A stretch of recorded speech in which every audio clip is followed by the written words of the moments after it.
This was one of the more popular bikes in 2014. That's when it was actually introduced. This is the IZIP E3 Dash. And this is the new 2015 version.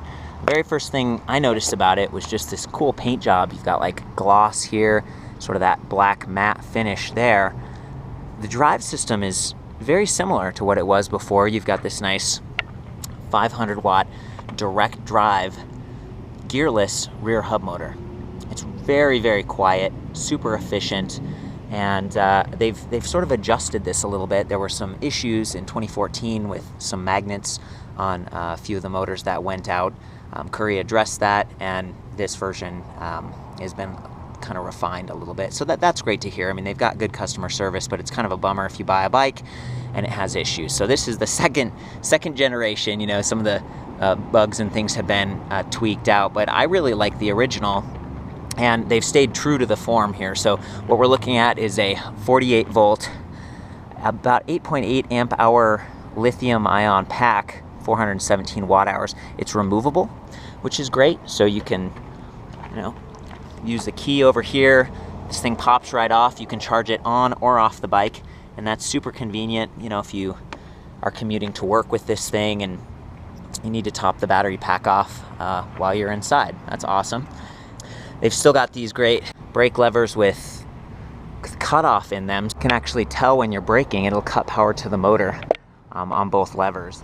And these are actually levers for mechanical disc brakes. You can see the disc right there. And it's Shimano. It's actually gonna 180 millimeter on the front. Last year, yeah, it looks like that's the same, 160 on the rear. So they aren't quite the same size, 160 in the rear, 180 up front. Keep that in mind if you ever need to replace the discs. Usually you just replace the disc pads though. And mechanical, good enough. Requires a little bit more effort to squeeze, but they're pretty solid. One thing that I like about this setup is that they've only got one derailleur, okay? And that's in the rear right here.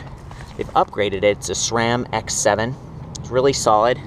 There's 9 cogs in the rear, so that's really pretty decent range.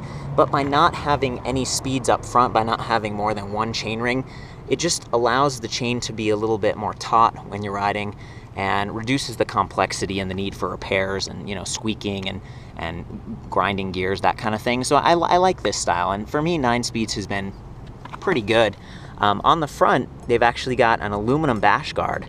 In the past, I've seen bikes that had plastic ones and stuff, and at first I thought this was plastic, but it's not. It's real solid, and that's just going to help protect the teeth if you hit a curb or something like this.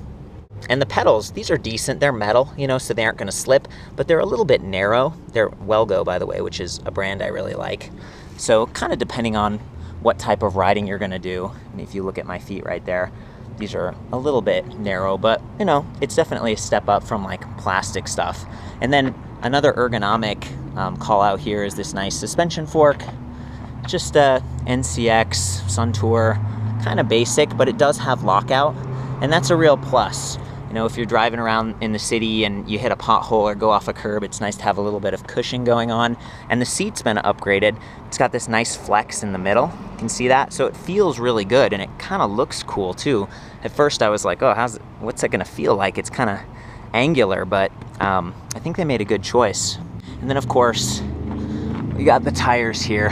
So these are 700 by 45C. So they're a little bit wider, and that's going to give you some cushion as well when you're going over bumps and stuff.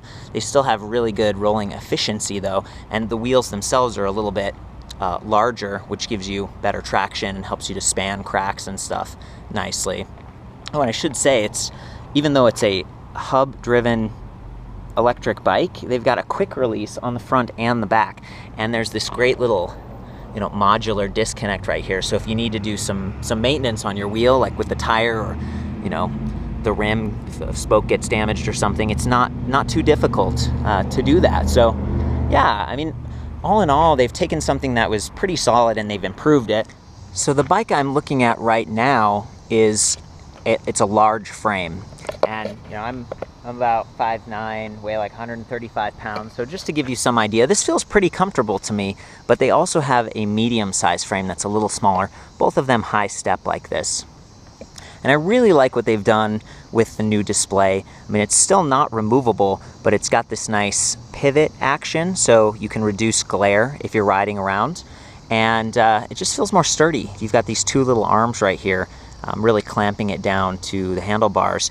And then this, if you can see that, that's actually a light sensor. So speaking of glare, if you're riding this around at night, or even just the clouds come along and, you know, kind of darkens the day, it automatically turns on a backlighting. So very, very cool. And then the control pad here, it's really minimal and very well sealed. You know, it's like rubberized, the whole thing. When you push down on the buttons, you're basically just flexing the rubber there. They aren't separated, so water's not going to get in between like it might have on some of the other designs. So I really like that. And even over here, the shifters, really easy to reach. They're only on one side. So even though you've got a lot going on here, it's a pretty clean cockpit. There's the half twist on that side. So let's go through the different settings for the bike. You need to turn on the battery pack to start. So you press that button, and then you come over here and you hold this for a couple seconds. It lights up and it does a quick countdown, like 5, 4, 3, 2, 1, and then you're in business. You've got 4 levels of pedal assist, so you can go plus, 4, 3, 2, 1, all the way down. So I was using minus. And then at 1, if you want, you can hold the power button for 2 seconds and it goes to 0. So you can completely shut this off. Like the throttle won't work, pedal assist won't work, but you'll still get to use some of the functions of the display, which shows your speed, your odometer, distance here. So that's like trip distance when you turn it on and off. And then the range that it estimates. So based on how much battery capacity is left and the level of pedal assist that you're in, it will give you a range estimate that's kind of cool. So here I'm going from 1, it says 26 miles, 2, 21, 3, 15, and 4, 10. So of course, the higher you go in pedal assist, the more energy it's going to require.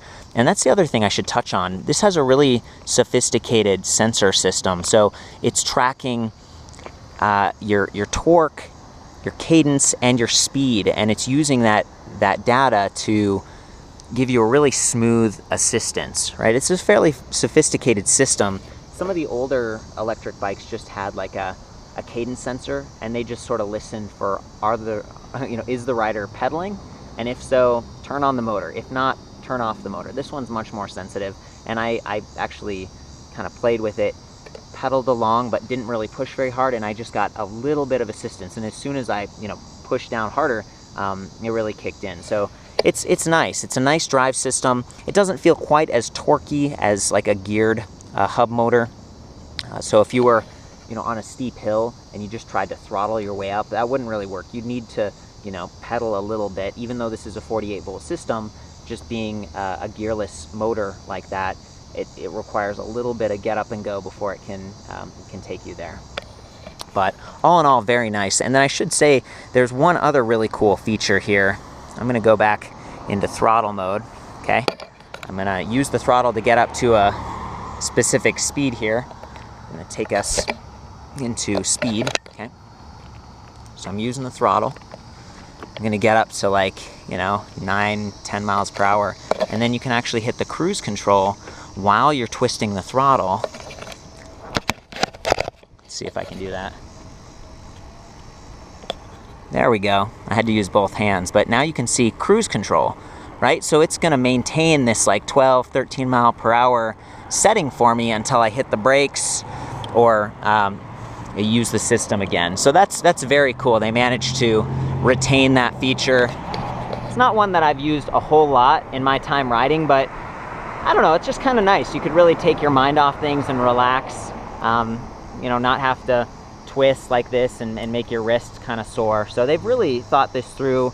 And again, I love that automatic backlighting. It's very cool. They've done a good job. So I'm going to go ahead and hop on the bike and just, gun the throttle and give you some close-ups of the motor so you can listen closely and maybe not hear anything because it's so quiet. One thing that this bike does lack that some other direct drive gearless bikes have is sort of a power regeneration mode. like regenerative braking. They don't do that. I think that helps them keep this bike a little bit more affordable. It's about $2,900 MSRP, which isn't too bad given the specs, and that 48 volt system is more efficient than a 36 volt. So that's going to give you further range. It's also going to give you more power.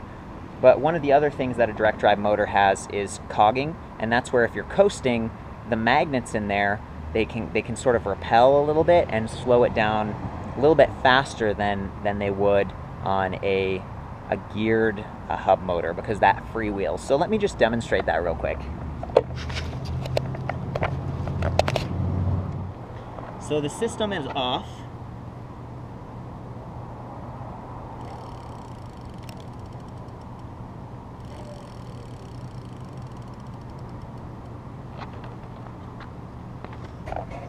So you can see it just didn't spin quite as long as it would have if there was a freewheel. But again, one of the benefits of direct drive is just that they're very durable, they're very quiet and efficient. So I'm gonna go ahead and hop on and we'll get some up close footage of how the bike rides. I gotta say, I like the kickstand here. Some of the electric bikes don't have one, and it just gets easier to knock it over and stuff.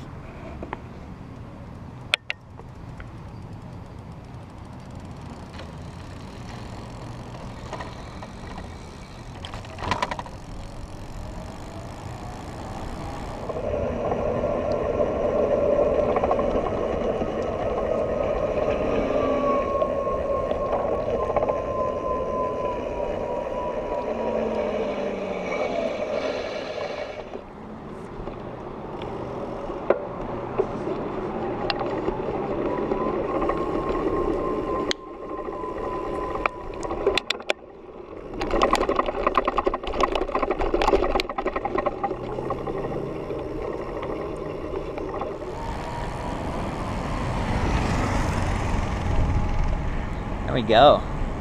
Right up to almost 20 miles per hour. So yeah, that's the other thing. This does have a 20 mile per hour top speed in throttle mode, but it's a speed pedelec. So if I take this into level 4 of pedal assist, and I switch the gears all up, can easily top 20 miles per hour.